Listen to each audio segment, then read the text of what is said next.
అనగనగా ఛానల్‌కి అందరికీ స్వాగతం. పిల్లలు, ఇప్పుడు మనం చందమామ కథల నుంచి 'సహజ గుణం' అనే ఒక కథను వినేద్దాం. రామయ్య, భీమయ్య పక్క ఇళ్లల్లో ఉంటుంటారు. రామయ్య బాగా ఆస్తిపరుడు. భీమయ్యకు తిండికి లోటుండదు. కానీ మరీ అంత కలిగిన వాడైతే కాదు. అయితే ఊళ్ళో ఉపకార గుణానికి బాగా పేరు పడ్డాడు. తనకంటే తక్కువ ఆస్తిపరుడైన భీమయ్యకున్న పేరు చూసి అసూయపడ్డ రామయ్య తను కూడా ఏమైనా చేయాలనుకుంటాడు. అందుకని తన ఇంటికి చందాలంటూ ఎవరొచ్చినా గూడా పెద్ద పెద్ద విరాళాలే ఇస్తుంటాడనమాట. అయినా భీమయ్య గురించే అంతా గొప్పగా చెప్పుకుంటుంటారని ఆయనకు కోపంగా ఉండేది. ఒక రోజున రామయ్య ఇంటికి గోవిందం అనే ఒక దూరపు బంధువు ఒకడు వస్తాడు. రామయ్య ఆయనకు తన గోడు చెప్పుకుంటే, "ఈ ప్రపంచంలో దేనికైనా ప్రచారం గావాలి. నీ వల్ల సాయం పొందిన వాడు చేసే ప్రచారం వల్లే చేసిన సాయం కంటే ఎక్కువగా పేరొస్తుంది. 4 రోజుల్లో మా ఊరు నుంచి ప్రమోదుడనేవాడు నువ్వొస్తున్నాడిక్కడికి. వాణ్ణి ప్రేమతో ఆదరించావంటే నీకు బోలెడు పేరు" అని చెప్పంటాడు గోవిందం. ఆ ఊళ్ళో మహాతంత్రుడనే ఒక పండితుడి దగ్గర ఒక శాస్త్రం నేర్చుకునేందుకు వస్తుంటాడనమాట ఈ ప్రమోదుడు. ఆ శాస్త్రం నేర్చుకుంటున్నంత కాలము ఇతడు తన వంట తనే జేసుకోవాలి. ఏ ఇంటికైనా గుమ్మం బయటే ఉండాలి తప్ప లోపలికి వెళ్ళకూడదు. కటిక నేలపై పడుకోవాలి. ఇవి నియమాలు. అ అతడు ఎండు పుల్లలేరుకుని తెచ్చుకుని ఊళ్ళో ఏ చెట్టు కిందో వంట చేసుకొని తింటుంటాడు. ఇక పడుకునేందుకు ఎవరైనా తమ ఇంటి అరుగు మీద చోటిస్తే చాలు, ఆ మాత్రం సాయం చేస్తే ప్రమోదుడు తనకు లభించిన సాయం గురించి ఎంతోగానో ప్రచారం చేస్తాడు. ప్రమోదుడు ప్రచారానికి పెట్టింది పేరనమాట. ఇంకా ఇది విని రామయ్య ఎంతో సంతోషిస్తాడు. ప్రమోదుడిని మా ఇంటికే పంపాలి మరి అని మరీ చెప్పుకుంటాడు. గోవిందం సరేనని ఆ ఊళ్ళో తన పని పూర్తి చేసుకొని వెళ్ళిపోతాడనమాట. ఇంకా అన్న రోజుకు ప్రమోదుడొచ్చి రామయ్యను గలుసుకొని, "అయ్యా! మీ గురించి చాలా గొప్పగా విన్నాను. మీ ఇంటి నీడలో నా విద్యాభ్యాసం పూర్తయితే గనక అది నా అదృష్టంగా భావిస్తాను" అని జెప్పంటాడు.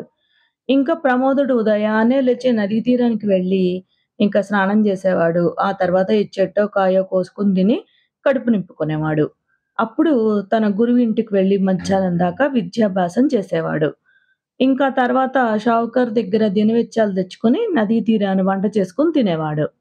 ఆ తర్వాత మళ్ళీ తన గురువింటికి వెళ్ళి ఆయన ఇచ్చిన పుస్తకాల నుంచి ముఖ్యమైన విషయాలను సంగ్రహించి తాళపత్రాల మీద రాసుకునేవాడు.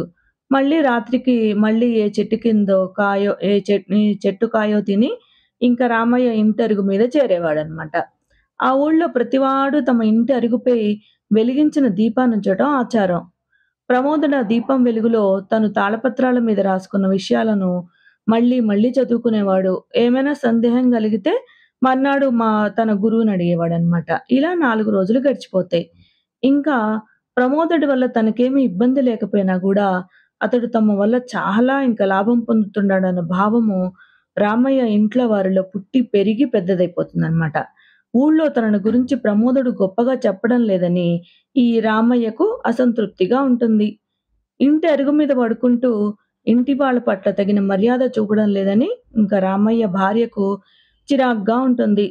తాము పడుకునేలోగా ఇంటి అరుగు చేరి తమకేవైనా కథలు చెప్పొచ్చు కదా అని ఇంక ఈ రామయ్య పిల్లలు గూడా అనుకుంటుంటారనమాట. ఇంకా మరో వారం గడిచేసరికి రామయ్య ఉండబట్టలేక ఇంట్లో వాళ్ళందరి మనసుల్లోని మాటలను ఈ ప్రమోదుడికి చెప్పేస్తాడు. ప్రమోదుడు అందుకు ఎంతోగానో నొచ్చుకొని, "నాకిప్పుడు చదువు ధ్యాస తప్ప మరొకట్లేదు.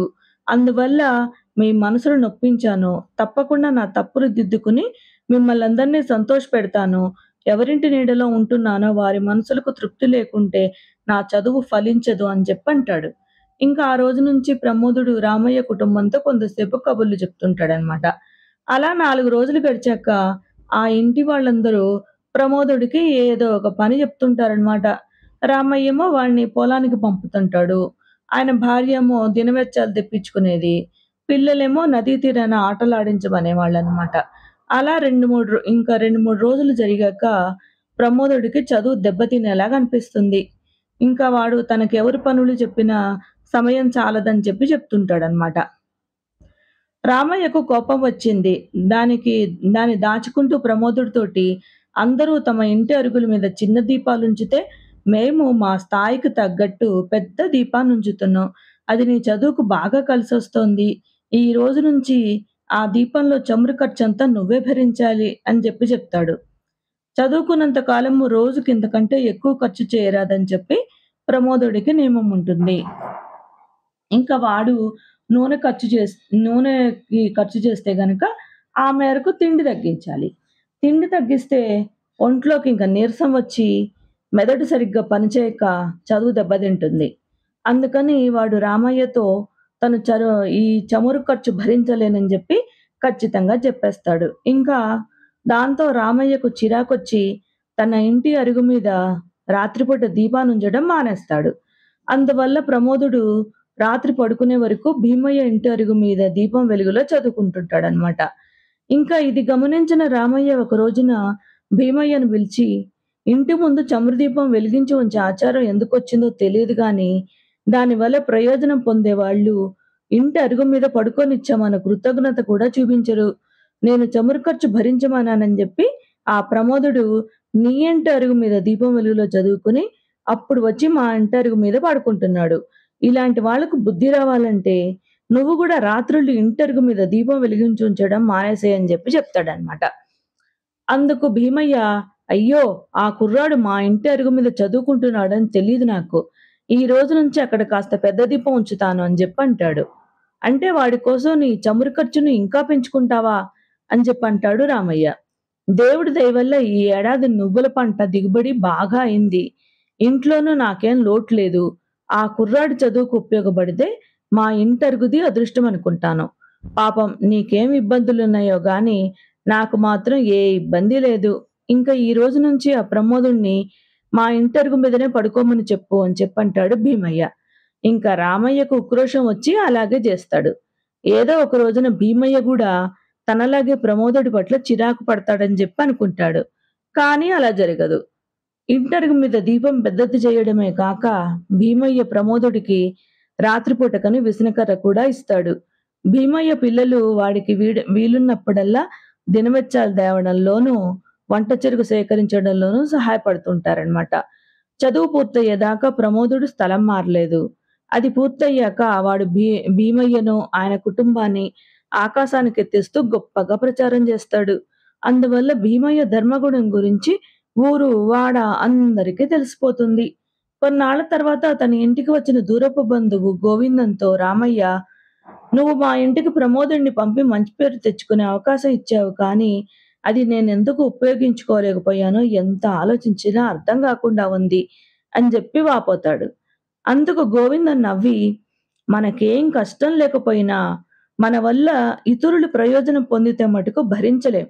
అలా భరించాలంటే ధర్మ, ఉపకార గుణాల్లాంటివి సహజంగా ఉండాలి. ఏమనుకోకు, భీమయ్య ఉపకార బుద్ధి సహజ గుణం. నీదికేమో సహజ గుణం కాదు. అందువల్లనే ప్రమోదుడి విషయంలో అలా జరిగింది" అని చెప్తాడనమాట. కథ కంచికి మనమింటికి. నచ్చితే లైక్ చేయండి, షేర్ చేయండి, సబ్స్క్రైబ్ చేయండి.